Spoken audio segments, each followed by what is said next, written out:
les amis.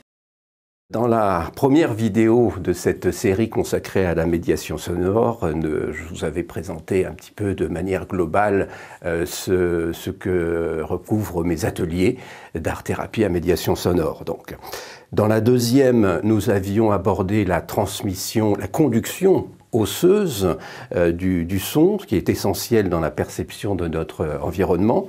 Alors, moi, je pense qu'il convient maintenant de définir plus précisément ce qu'est l'art-thérapie, qui est composé de ces deux mots, art et thérapie. Et voyons dans un premier temps ce que nous en disent les dictionnaires. L'art est une activité, le produit de cette activité ou l'idée que l'on s'en fait, qui s'adresse délibérément aux sens, aux émotions, aux intuitions et à l'intellect. Et pour ce qui est de la thérapie, c'est l'ensemble des méthodes de traitement de certains troubles psychiques ou psychosomatiques par l'analyse, l'expression corporelle ou bien entendu par les autres disciplines de l'art-thérapie. Celle-ci remplace alors les mots du langage parlé lorsqu'ils sont dans l'incapacité de se manifester en raison de troubles plus ou moins sévères. Comme il a été dit dans la première vidéo, il me semble nécessaire, voire indispensable, que l'art-thérapeute possède parfaitement au moins une médiation, c'est-à-dire un domaine artistique qu'il pratique régulièrement à un haut niveau. En effet, au hasard des rencontres, des stagiaires dans mes ateliers m'ont dit vouloir devenir art-thérapeute, mais ils ne possédaient aucun art soit-il. Alors, je trouve cela pour le moins étrange et peut-être dommageable pour la qualité des ateliers. Alors, j'ajoute également que l'art-thérapie n'est pas classée dans la catégorie du divertissement, hein, comme les cours de musique, les cours de dessin ou une chorale.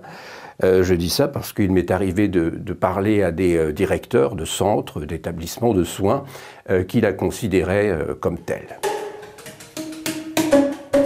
Les plus anciennes pratiques artistiques sont probablement les expressions picturales et sonores. On ne sait pas vraiment dater la période exacte à laquelle l'art, à proprement parler, est apparu. Les facteurs d'expression des premiers hominidés ont probablement glissé d'un artisanat pragmatique à l'art en tant qu'expression des états d'âme, subrepticement, sans que nos ancêtres en aient eu vraiment conscience. Était-ce pour eux un moyen de tutoyer une dimension supérieure des éléments qu'ils ne comprenaient pas? Ce que l'on nomme l'art pariétal ou peinture rupestre ne fournit pas de réponse claire.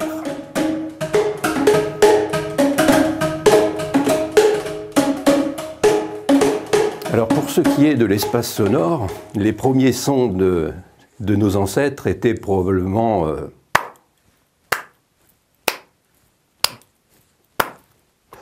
ou alors bo, ba, do, kitty, ba, kitty, do.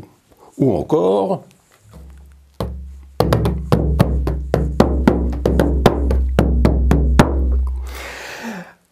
voilà, alors ces sons constituaient déjà une volonté, peut-être de manifester quelque chose. Était-ce un sentiment, un ordre, une mise en garde, une transmission, une indication quelconque, ou alors rien du tout, hein. On ne le saura probablement jamais, mais c'est bien à ce moment-là qu'est née l'art-thérapie à médiation sonore ou la musicothérapie. Et son aspect très primal ne vous aura pas échappé, même si, et c'est pour ça qu'il parle à tout le monde. Des formes dérivées sont observables dans les rassemblements modernes de toutes sortes, comme les concerts ou les cérémonies sportives, sans que nos contemporains en aient conscience. Le cri primal que perpétue le nouveau-né, voire l'adulte sans le savoir, est également une manifestation de la longue filiation de la médiation sonore que l'on peut bien sûr lier à la psychoacoustique, c'est-à-dire aux effets que provoquent les ondes sonores sur le psychisme humain, voire sur l'ensemble de son métabolisme.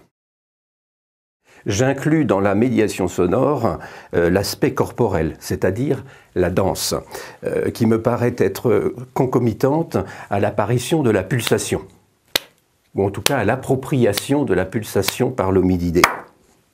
comme celle du cœur par exemple. Et bien sûr, la pulsation et les rythmes qu'elle peut générer. D'ailleurs, on confond souvent, petite précision au passage, on confond souvent la pulsation et les rythmes, ou le rythme. On dit qu'une musique est rythmée pour dire qu'elle est vive. Or,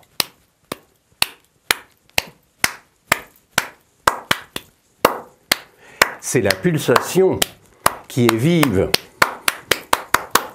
ou lente.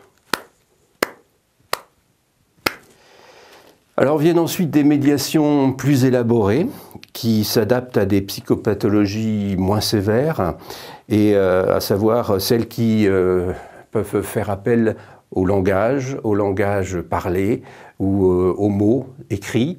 Je pense bien sûr aux ateliers d'écriture et au théâtre par exemple. Et puis, ces dernières années, on a vu éclore, pour ma part, je pense, c'est surtout par opportunisme lucratif, des médiations quelque peu exotiques, qui sont très à la mode. Je pense à la sylvothérapie, alors c'est la version commerciale de la balade en forêt, la toutou-thérapie, hein, ou encore le bien-être par la fréquentation des animaux de la ferme, l'équithérapie aussi, et la bovinologie, étant bien connue de nos amis paysans. Dans le prochain épisode de la médiation sonore, je reviendrai plus précisément sur le déroulement de mes ateliers. Et si vous voulez réagir à cette vidéo, eh bien vous avez des adresses ici qui s'affichent à l'écran. N'hésitez pas, hein, elles vous sont ouvertes. À bientôt les amis et restez curieux.